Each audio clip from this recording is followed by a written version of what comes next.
انا مش فاهم. انا لو فاهم كنت ههز راسي واسكت، انما انا مش فاهم. يعني انا ممكن ابان انسان لا يرضى عن اي شيء ومفيش حاجه عجباه دايما. يعني انا في حاجات منها حاجات بكرهها، حاجات بتعصبني، وحاجات بستغرب منها جدا. يعني انا بستغرب من ايه؟ بستغرب وافضل استغرب من الناس اللي بتفتح لايفات تعمل تقييم لاكونتات ببجي مش بتاعتها، اللي هو بحس عنوان اللايف كده ايوه انا معتوه. وبستغرب جدا برده من كام حاجه وهقولهم وامر الله وتيجي زي ما تيجي. يعني انا اول حاجه بستغربها قوي التجمع، مش التجمع الممتع، لا التجمع الخامس. يعني انا في حاجات هناك غريبه بشكل لا يتقبلها اي عقل بشري في الحياه. يعني انا امبارح كنت في شارع ال90 في كافيه ما، فوجئت بكام حاجه كده خلوني قاعد مش عارف اتنفس من اللي انا بشوفه. يعني بعيدا عن كميه الركب اللي مش طبيعيه، ما عندهمش الشتاء هناك، الشتاء هناك لسه ما وصلش. بس مش ده الغريب. الغريب ان لما بصيت على يميني عيني جت في عين ست كبيره في السن قاعده على الترابيزه اللي جنبي بالظبط. يعني هي خلاص على مشارف التفنيش، هي فاضل لها شهرين وتتفنش من الحياه خالص، تطلع لوبي، اللي هو كل اللي في سنها تخرجوا من الحياه اصلا. بس ماشي، هي بقى كانت قاعده وكلها وقار، يعني ماسكه في ايديها اليمين سبحه والايد الشمال ماسكه جوزه وهاتك يا كركره بقى. اللي هو انت بتعملي ايه يا تيتا؟ بتعملي ايه بجد؟ والله العظيم بالله عليك. يعني اقسم بالله يا جدعان انا كنت قاعد مستنيه تتكلم مع اي حد. يعني انا لغيت القعده اللي انا كنت قاعدها وطنشت اصحابي وطنشت كل حاجه وركزت معاها، عشان انا كنت متوقع انها لما تيجي تتكلم زورها يتلوح، وبدل ما تتكلم عادي الاقيها بتزمر. بس يعني انا كنت مستني تيتا دي تشد نفس وبعدين اشوف بقها بيتحرك وانا سامع صوت مزمار عبد السلام في دماغي. اما مثلا لو جيت اتكلم عن الحاجات اللي بتعصبني فهم كتير، واكبرهم نور نجم، انسان فاشل بكل المقاييس في لعبه ببجي، افشل لاعب ببجي. يعني احنا مثلا ماسكين سكواد من بعيد عادمين والعافيه. احنا مثلا واقفين على جبل بوشينكي والعيال ديت قاعدين في بيت الريكول بتاع بوشينكي، هم مش عارفين يدمجونا. يعني العيال مباوت اكتر مننا لدرجه اني حسيت ان في بوابه زمنيه مفتوحه قدامنا، احنا بنفايت نفسنا في سيزون 3. انت متخيل المبوته؟ فاحنا ناخد قرار اننا نبش على العيال دي، هو اسمنا بقى لعيبه وبشينا على حد، فركب العربيه وانا وماريو وفانديتا ونور ونبش على العيال بالعربيه واحنا داخلين. نور يوم عامل اكتر حاجه بتعصبني وبتخوفني في الحياه كلها، انه يشغل دماغه واحنا في نص الطريق ورايحين نبش على العيال تلاقي الواد نور فتح نيد. يعني اللي في دماغ نور اننا اول ما نوصل يحدف النيد يجيب 3 نقط، لكن اللي حصل اننا واحنا في نص الطريق النت فرقعت، اللي هو مره واحده كده نور قرر يصلي بينا العصر يا جماعه. يعني احنا بقينا احنا الاربعه موطيين وبنزحف وبنزق بعض ورا شنطه العربيه عشان نعرف نستخبى، لدرجه ان الفيروس استغل الفرصه وقال لك انا مش متجوز وكده كده هتفنش، ام ماسك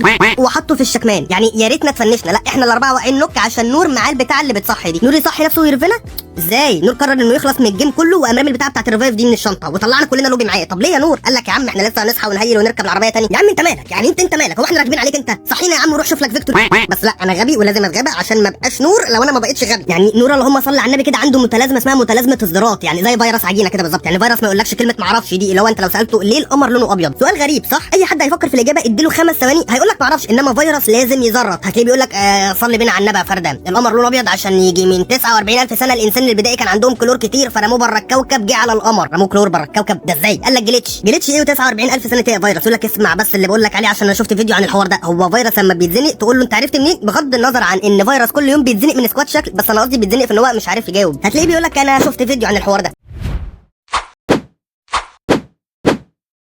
هو انت ليه يا اسطى بتحط لي صورتك في اول الفيديو اغنيه وبعد كده بتقلب على قران وبتقول لي لو بتحب النبي ما تسحبش الشاشه؟ انت قاضي ابن يعني انت جايب لي صورتك بعيدا عن وشك اللي عايز يتكتف وحاطط لي معاه اغاني وبعد كده بتقلب على قران وتقول لي لو بتحب النبي ما تسحبش الشاشه؟ يا عالي يا بنت انا بس كل اللي عايز اعرفه انتوا ازاي بتعملوا كده يا جدعان عشان اللايكات والمشاهدات؟ مش فاهم. طب ما انت ممكن اصلا تنزل فيديو قران تلاقيه ضرب من غير ما اللي انت بتعمله ده، ولا انت لازم تحط صورتك عشان لما الفيديو يجيب شويه حلوين تروح واخدها سكرين وقايل للناس الحقوا انا اتشهرت؟ ولا اللي يجيب لك واحده بترقص في اول الفيديو بعد كده بيقول لك هتقلب عشان شفت قران؟ صح، وقف تقليب ولو 10 ثواني. ايه يا عم اللي انت بتعمله ده؟ الشغل ابن قلتوا بقى الشغل ده يا جدعان وربنا احنا مش قاعدين في مترو يعني ولا قاعدين على السكه الحديد. وبعدين صحيح هو ايه حوار البيت اللي كل ما تلاقي فيديو معدي ال 200000 كومنت تدخل تكتب انا مش مرتبطه؟ انا مش عارف انت عايزه ايه. طب انت عايزه عارفين يا جدعان البت اللي هي بتكتب في الكومنتات انا مش مرتبطه دي؟ يا جدعان البت دي بنت عايز اسالك سؤال، هو يعني انا مش مرتبطه يعني مش فاهم، انت عايزه ترتبطي ولا عايزه يعني سيبك بقى من الكومنت اللي هي كاتباه، انا عايزك تبص على ال 40000 واحد اللي راضيين عليها، كل واحد كاتب كومنت شكل وبطريقه مختلفه عن التاني. في اللي كاتب لها انا بكلمك خاص وما بترديش عليا، وفي اللي كاتب انا عندي 16 سنه، وفي اللي بيقول لها تعالى. انا بس عايز اسال سؤال، هي الناس اللي بتقتنع وبتخش تكلمها خاص دي هو في واحده في الدنيا حتى لو مش كويسه هتخش تكتب في كومنت انا مش مرتبطه؟ يا ابني يا حبيب قلبي ده ذكر وعامل نفسه انثى، ذكر وعامل نفسه قطه، اقسم بالله بس هو بيبقى عايز كارت اللي هو ب 22 فكه، ده عيل ابن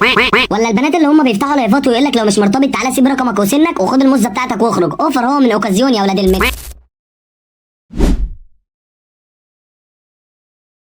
كيبورد الموبايل. خلينا نكون متفقين ان دوت اسوأ اختراع اتعمل بعد البصاره. ان كيبورد الموبايل لو انت صوابعك كبيره هتكتب بيه غلط، لو انت صوابعك صغيره هتكتب بيه غلط، لو انت صوابعك وسط هتكتب بيه غلط، لو انت كتبت صح هيحولها لك غلط. ان انت تبقى كتبت كلمه معينه مثلا فليكن بطاطس، هو لا انت كاتب بطاطي فبتعدلها تاني، لا هي يا ابني انت كاتب بطاطي. هو مصمم، هو عارف حاجات انت بتعرفهاش، هو فاهم مصلحتك، فيا ريت ما تعدلش. المشكله بقى لما يكون بيغير في الكلام لمعنى تاني خالص، جمله صعبه قوي ما ينفعش نغير فيها الكلام لان احنا هيطلع عنا. مثلا تكون ايدك فيها تفه ميه ميه، تقوم بتكتب بقى، فبتكتب موضوع كده انا مش بحب البنات اللي كذا كذا كذا كذا كذا، وتدوس سند من غير ما تبص على الرساله، لان تكتشف ان انت كتبت انا مش بحب البنات. تقعد سنتين بعد كده تقنع في اصحابك ان انت مش سلام بقى لو كتبت لواحد صاحبك انا هستناك، او لو انت مثلا صوتك بيموت خالص فبتكلم صاحبك بيقول لك ايوه يا اسطى تعالى كوري بقى ومش عارف ايه، ده يا اسطى انا زوري وجاني، فساعتها برضو بيبقى في حرف بيغير. سلام بقى لو انت بتكلم ابوك بيبعت لك على الواتس كده يلا روح هات لنا فطار لان انا جعان، فانت قلت زي يعني، فابوك بيجي يوريك زيه.